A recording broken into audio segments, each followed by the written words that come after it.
Shalom, Bapak Ibu Saudara-saudara sekalian. Berjumpa kembali kita dalam acara Bible Study CK7 Online. Dan hari ini kita akan sama-sama merenungkan ayat per ayat dari firman Tuhan yang terdapat di Amsal. Dan kiranya saudara-saudara dari apa yang kita pelajari ini, kita bisa menjadi pribadi yang lebih baik. Karena Amsal-Amsal ini adalah berisi tentang bagaimana nasihat-nasihat, hal-hal yang positif yang kita perlukan untuk menjalankan kehidupan kita hari lepas hari. Untuk itu mari kita persiapkan hati kita tundukkan kepala kita untuk kita bisa masuk di dalam hadirat Tuhan melalui pujian penyembahan ini.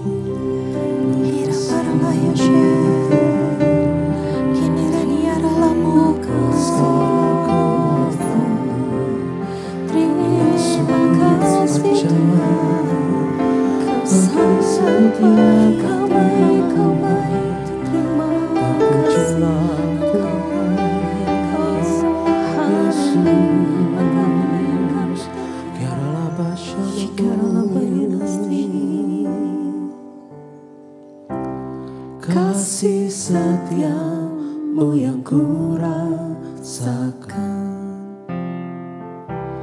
lebih tinggi dari langit biru. Kebaikanmu yang telah kau nyatakan lebih dalam dari lautan. Berkat-Mu yang telah ku terima sempat membuatku terpesona. Apa yang tak pernah ku pikirkan, itu yang Kau sediakan bagiku. Siapakah aku ini, Tuhan? Jadi biji mata-Mu. Dengan apakah ku balas, Tuhan, selain puji dan sembah Kau?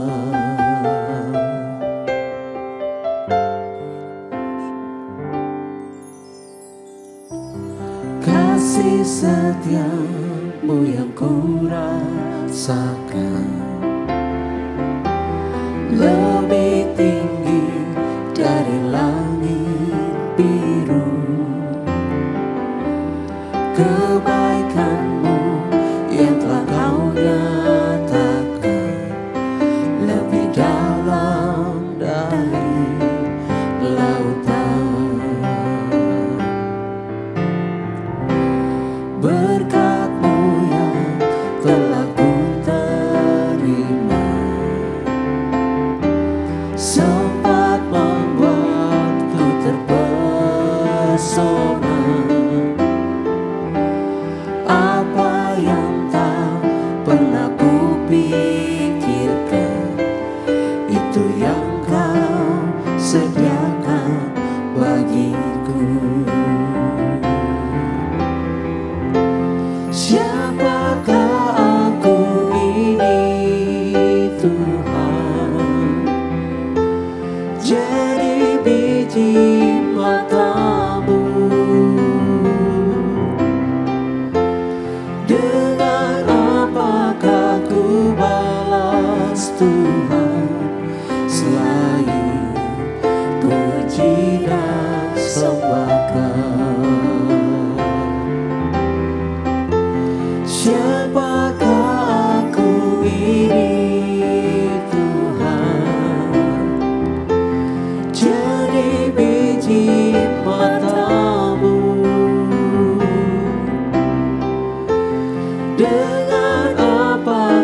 puji dan sembah Kau.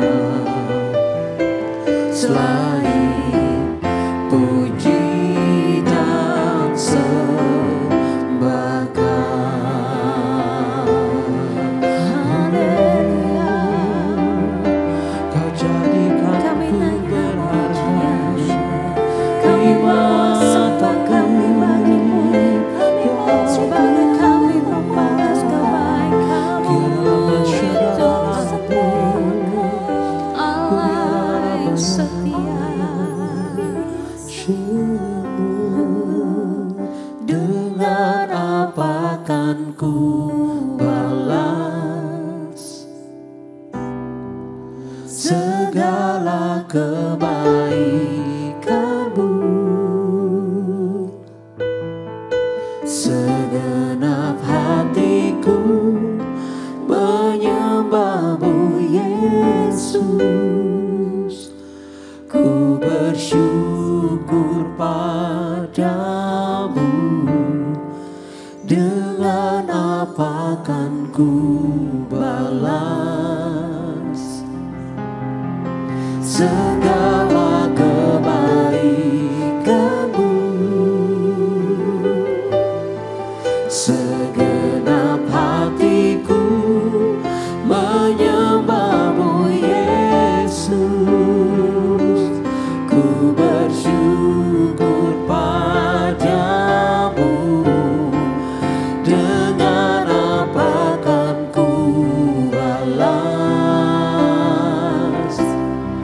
segala kebaikan-Mu?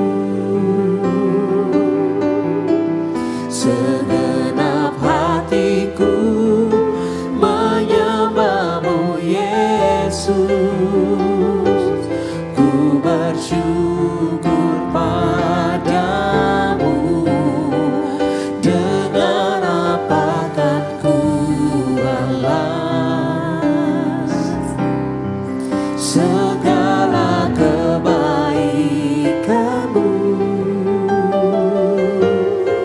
Segenap hatiku menyembah-Mu, Yesus. Ku bersyukur padamu selamanya.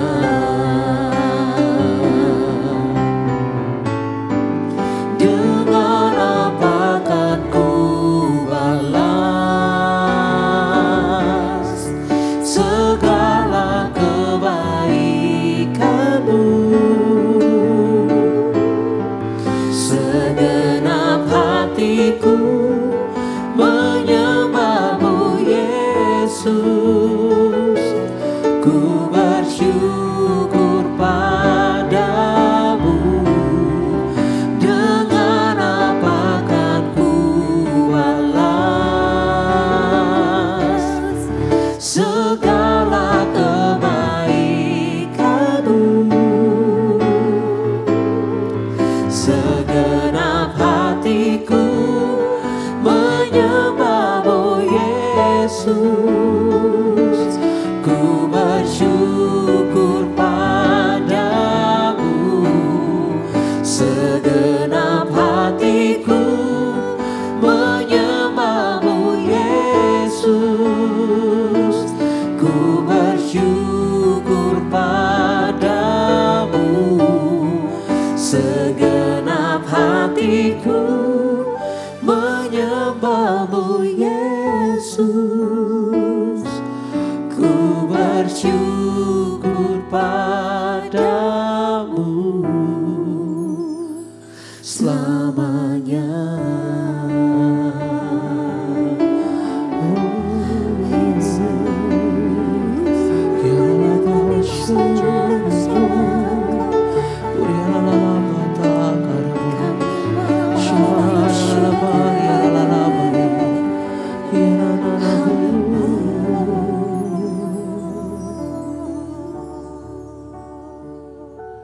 Sungguh indah Tuhan, perjalanan kami mengiring Engkau di sepanjang umur hidup kami. Kalau kami boleh menikmati segala kebaikan-Mu, Kami ingin mengembalikan segala yang terbaik melalui pujian, penyembahan yang kami naikkan di sepanjang hidup kami.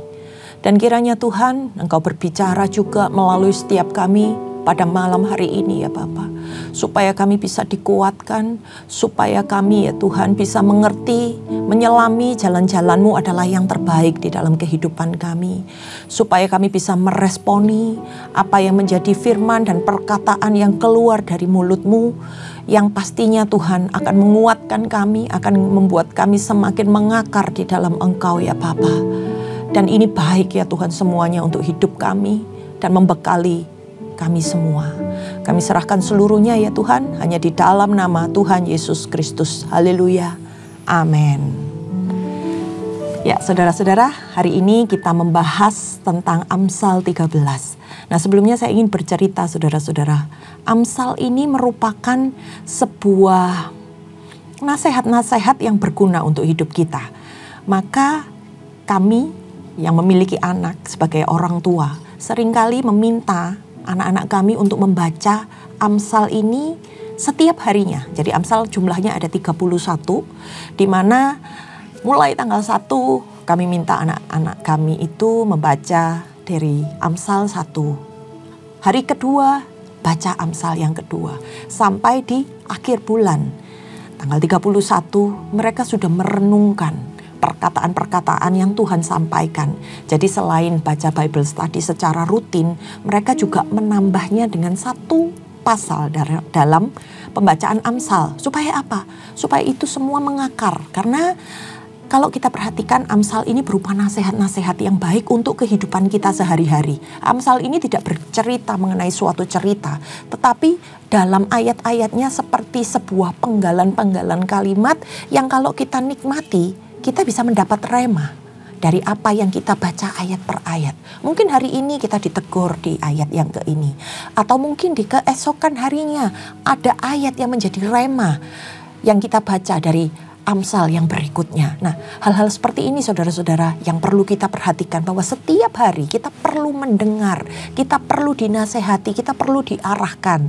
Sehingga begitu bersyukurnya kita bisa menikmati hari ini Amsal yang ke-13 ini, dan kita mau baca ayat demi ayat walaupun susunannya ini tidak saling berhubungan ya saudara-saudara. Dari ayat pertama sampai ayat terakhir, tapi kita berusaha untuk mencari makna dari apa yang disampaikan. Saya juga mencari beberapa referensi untuk bisa kita simpulkan sebenarnya dari kitab Amsal 13 ini apa yang hendak disampaikan untuk membekali kehidupan kita. Kita mulai dari ayat yang pertama. Ini berbicara tentang didikan orang tua, saudara-saudara, seperti yang tadi awal saya sampaikan. Anak yang bijak mendengarkan didikan ayahnya, tetapi seorang pencemooh tidak mendengarkan hardikan. Hardikan ini lebih keras ya saudara-saudara ya. Kalau didikan itu mungkin lebih lembut.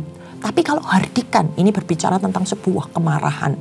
Nah, Amsal ini dimulai di ayat yang pertama adalah bagaimana ketika seorang anak itu bisa disebut bijak karena dia mau menerima dan mendengar didikan dari orang tuanya yang benar. Sehingga dia bisa menjalankan kehidupannya dengan benar. Nah, di sini menekankan begitu pentingnya arahan, didikan orang tua. Untuk apa? Mempersiapkan anak-anaknya menjadi seseorang yang memiliki karakter yang baik. Sehingga itu berguna untuk masa depannya. Hari demi hari anak ini semakin didewasakan dengan hikmat untuk hidup takut akan Tuhan. Sementara buat mereka yang menolak nasihat, yang tidak mau dididik, tidak mau menerima teguran dan arahan dari orang tuanya, akan berakibat buruk di masa depan. Antara lain dikatakan di dalam Amsal ini menjadi seorang pencemooh, seorang yang sulit untuk diubah hidupnya. Itu adalah resiko ketika kita tidak mendidik atau ketika kita tidak menerima didikan. Kemudian di ayat yang kedua, dari buah mulutnya seseorang akan makan yang baik, tetapi nafas seorang pengkhianat ialah melakukan kelaliman. Manusia itu dikenal dari apa yang dikatakannya, apa yang dia perbuat. Nah, ketika perkataan dari mulut yang keluar dari mulut kita itu adalah baik dan benar adanya, maka orang-orang yang ada di sekitar kita akan merasa senang dan mereka bisa percaya sama kita. Tetapi orang-orang yang mulutnya suka mengatakan hal-hal yang tidak benar, misalnya saudara-saudara, salah satunya orang yang suka bermulut manis. Apa yang dikatakannya dan apa yang ada dari dalam isi hatinya itu tidak sinkron, berbeda saudara-saudara. Itu disebut sebagai pengkhianat. Karena ada keinginan lain yang menyelubungi di balik perkataan yang dia keluarkan. Jadi begitu ya saudara-saudara, kita mesti harus paham bagaimana perkataan dan perbuatan kita itu dinilai oleh orang lain. Bagaimana kita bisa dipercaya, bagaimana kita bisa menjadi berkat untuk orang lain. Nah, kemudian di ayat yang ketiga, siapa menjaga mulutnya, masih tentang mulut saudara-saudara, memelihara nyawanya. Siapa yang lebar bibir akan ditimpa kebinasaan. Berhati-hatilah ketika kita mengeluarkan perkataan. Karena itu bisa memelihara, tapi juga bisa menghancurkan hidup kita. Nah, ini perlu yang namanya pengendalian diri yang bisa melepaskan kita dari permasalahan cuman karena apa yang kita katakan. Nah, sementara emosi yang dilampiaskan dengan kata-kata dapat memancing adanya pertengkaran, pertikaian. Kemudian disebut juga ada lebar bibir. Lebar bibir ini apa? Lebar bibir ini diistilahkan buat orang-orang yang tidak bisa mengontrol perkataannya. Di ayat yang keempat kita baca, hati si pemalas penuh keinginan tetapi sia-sia. Sedangkan hati orang rajin diberi kelimpahan. Nah, orang malas ini biasanya cuma punya angan-angan. Pengen ini, pengen itu. Harapan tapi yang tidak dijadikan sebuah kenyataan yang dia kerjakan. Sehingga apa? Orang malas ini kerjanya nggak ada hasilnya. Karena cuma berdasarkan angan-angan. Hanya ingin melakukan. Tetapi orang yang rajin, yang bukan cuma berangan-angan, bukan cuma memiliki harapan-harapan. Tapi mereka melakukannya secara nyata. Dan pasti akan menuai hasil yang berlimpah asal dikerjakan. Ada sesuatu yang dihasilkan. Kemudian di ayat yang kelima, orang benar benci kepada dusta, tetapi orang fasik memalukan dan memburukan diri. Orang yang benar itu pasti gak suka berbohong saudara-saudara. Dia menjaga kehormatannya untuk selalu mengatakan apa yang benar. Sementara orang-orang yang fasik adalah mereka yang bisa memanfaatkan segala situasi untuk mewujudkan keinginan mereka. Sekalipun harus berkata dusta, harus berbohong. Yang ini akan berakibat suatu saat nanti akan mempermalukan hidupnya. Akan dirugikan dengan sikap yang mereka lakukan pada kemudian hari. Di ayat yang ke-6 berbicara tentang kebenaran menjaga orang yang saleh jalannya, tetapi kefasikan mencelakakan orang berdosa. Orang yang saleh itu adalah orang yang selalu menjaga hidupnya benar di hadapan Tuhan. Sehingga dalam sepanjang perjalanan hidupnya, dia akan tetap aman. Berada di dalam perlindungan Tuhan. Karena dia senantiasa dengar-dengaran dan menjaga hidupnya untuk tetap benar di hadapan Tuhan. Sementara orang-orang yang berdosa, yang berjalan di dalam kefasikan, itu bisa membahayakan hidupnya sendiri. Karena suatu ketika nanti akan datang masanya, mereka akan memakan apa yang mereka perbuat. Di ayat yang ke-7, ada orang yang berlagak kaya, tetapi tidak mempunyai apa-apa. Ada pula yang berpura-pura miskin, tetapi hartanya banyak. Di ayat yang ke-7 ini gak ada yang benar ya saudara-saudara. Ternyata keadaan ini gak cuma kita jumpai di kehidupan masa kini. Di mana orang miskin berlagak kaya, orang kaya berlagak miskin. Bahwa banyak ternyata dari zaman dahulu, orang memang juga banyak berpura-pura kaya hanya untuk status. Sementara ada orang yang benar-benar kaya tapi takut memperlihatkan kekayaannya. Karena apa? Karena takut harus melakukan sesuatu atau membayar sesuatu. Yang seperti ini, yang hari-hari ini kita alami ya. Kita banyak melihat bahwa mereka takut ketika mereka harus memberikan sesuatu atau melakukan kewajiban mereka.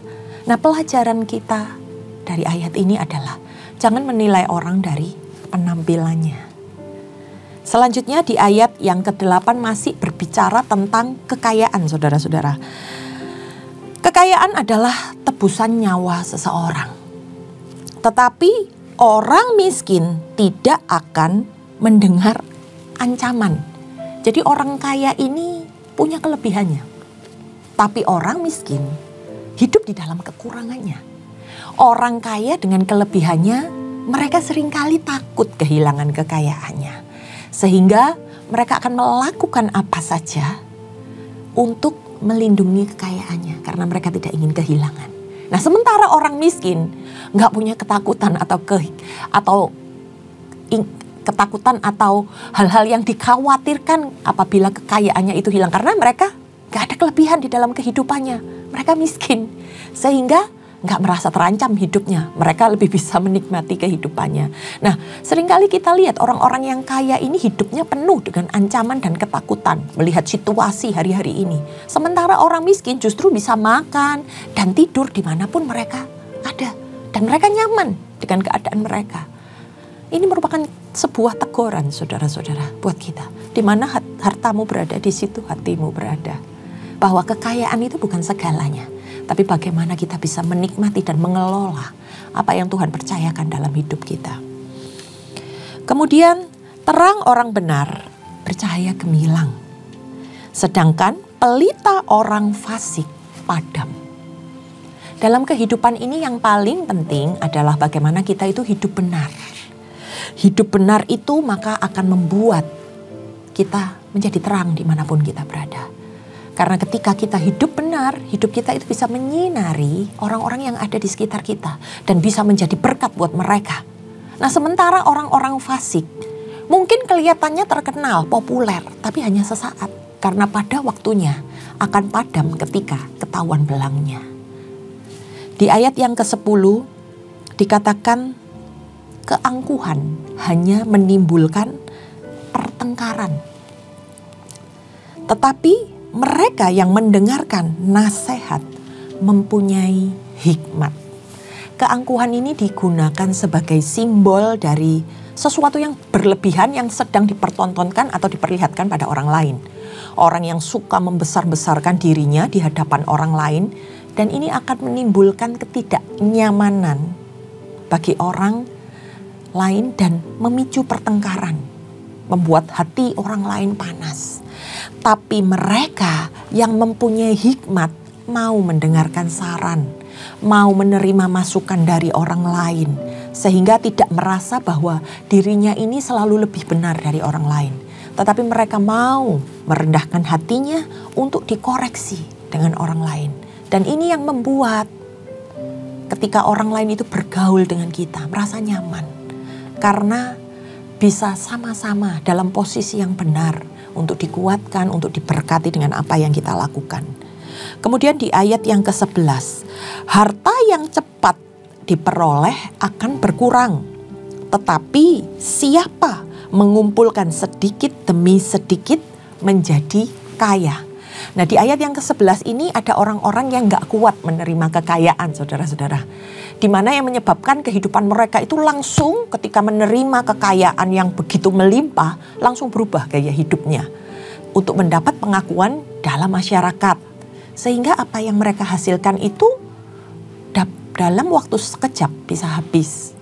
Diistilahkan hari-hari ini orang kaya baru gitu ya. Yang muncul, yang berusaha mengekspos kekayaannya. Dan ayat ini menyinggung buat orang-orang yang mengumpulkan kekayaan dengan cara yang salah.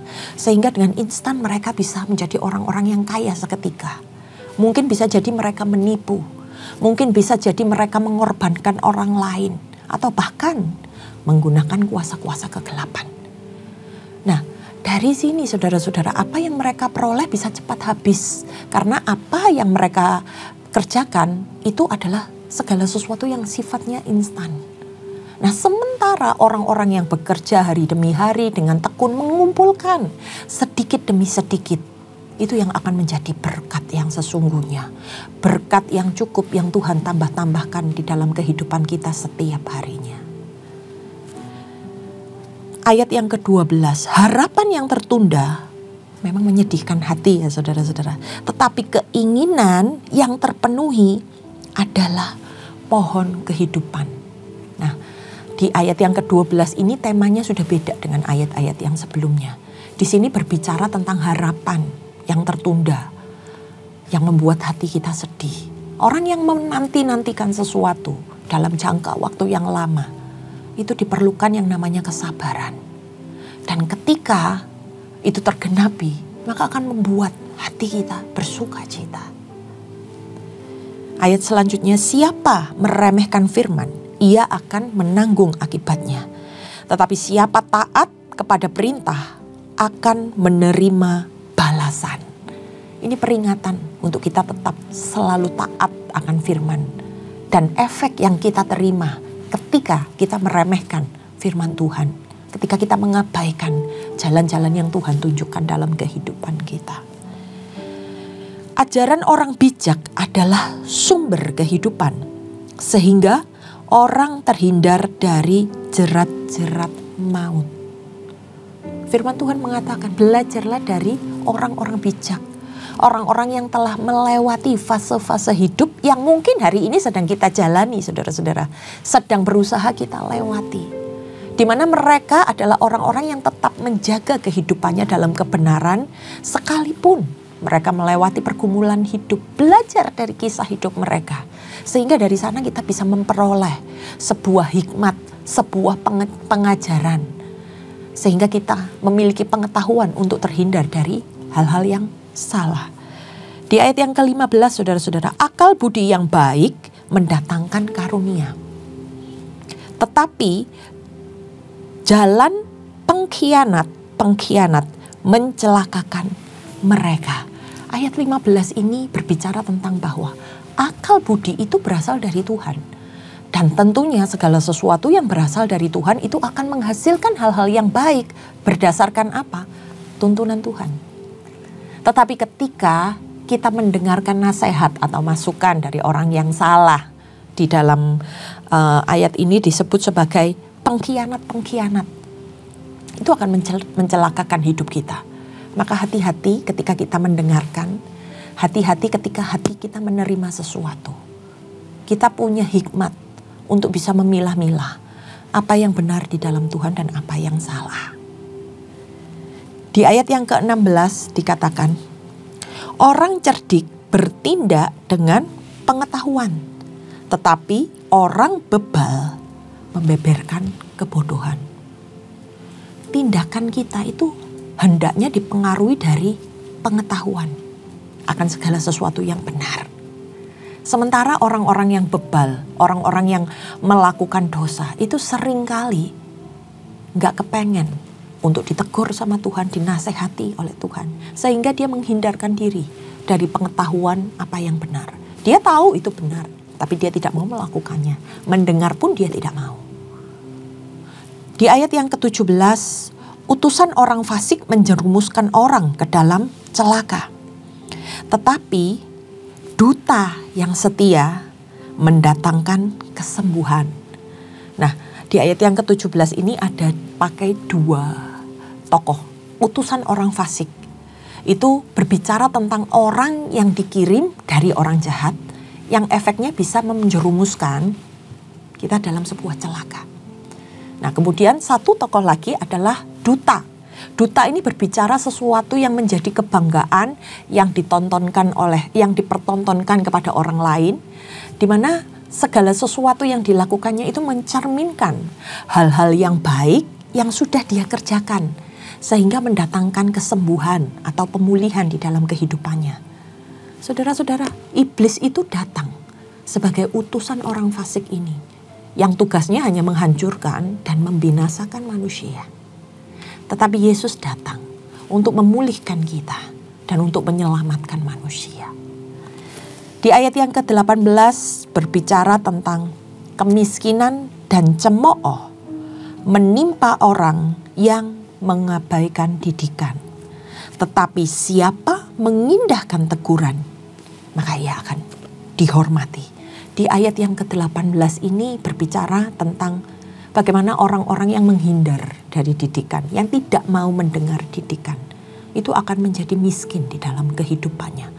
Karena dia hanya berpikir tentang pemahaman-pemahaman yang menurut dirinya benar dan hanya mendengarkan orang-orang yang mungkin juga berjalan dalam sesuatu yang salah. Tetapi mereka yang mau merendahkan hati, mau untuk dinasehati, akan diarahkan hidupnya untuk bisa memperoleh berkat. Di ayat yang ke-19 berbicara tentang keinginan yang terlaksana menyenangkan hati. Menghindari kejahatan adalah kekejian bagi orang bebal. Orang yang harapannya, keinginannya terkabul, pasti akan bersuka cita ya saudara-saudara.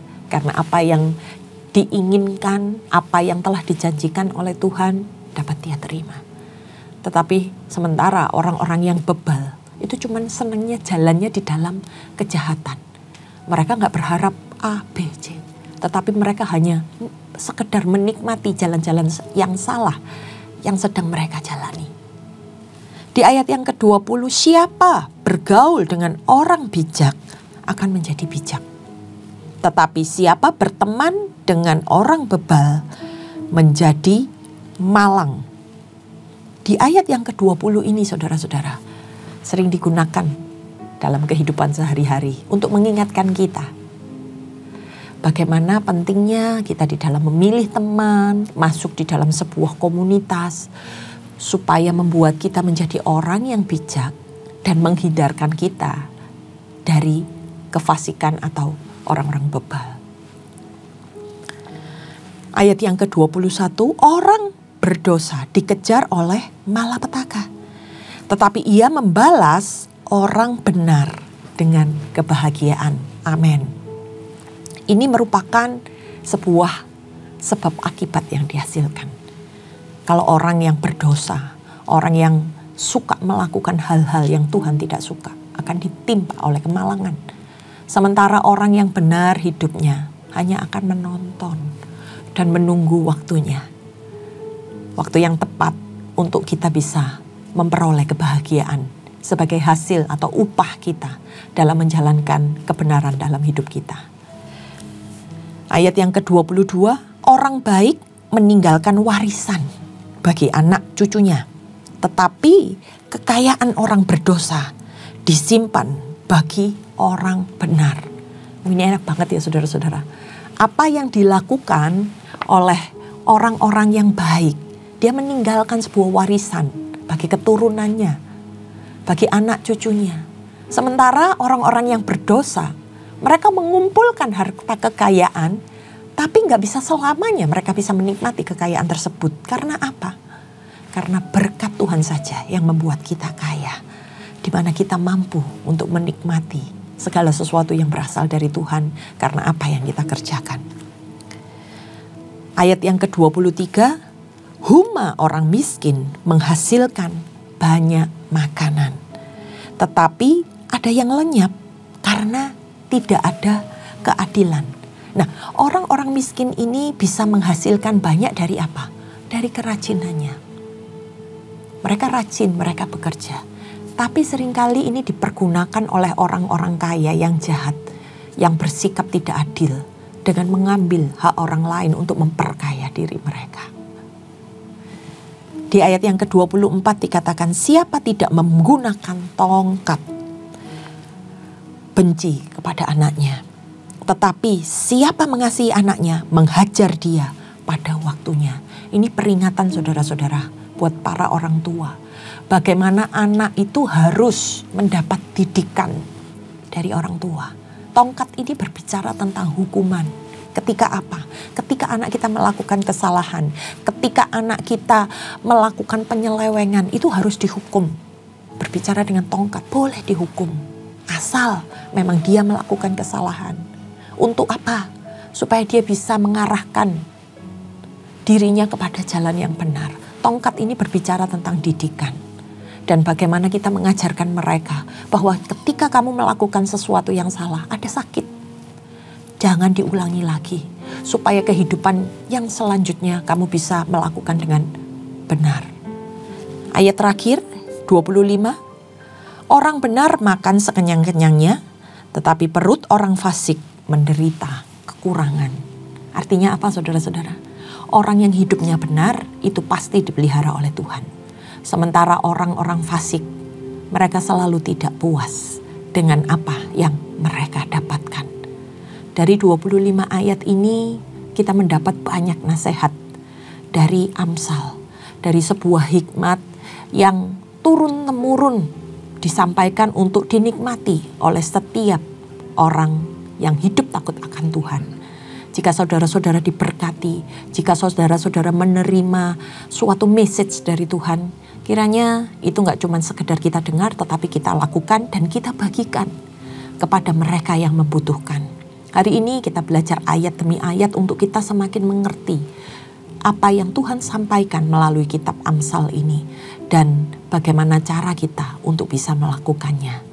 Mari kita tundukkan kepala saudara-saudara, kita siapkan hati kita. Terima kasih Tuhan buat segalanya. Kami mengerti dan kami mau menjadi bagian dari segala perintah-perintah Tuhan, dari segala nasihat-nasihat yang kami dapat hari ini ya Bapa. Jadikan kami ini pelaku firman-Mu ya Bapa. Jadikan kami ini penyambung lidah-Mu, supaya melalui apa yang kami katakan, apa yang kami perbuat dapat memberkati orang-orang yang ada di sekitar kami ya Tuhan. Beracaralah dalam hidup kami mau serahkan seluruhnya Tuhan, hidup kami di dalam nama Tuhan. Terima kasih ya Tuhan, hanya di dalam nama Tuhan Yesus. Haleluya, amin. Baik, terima kasih saudara-saudara, sampai bertemu di hari berikutnya. Tuhan Yesus memberkati.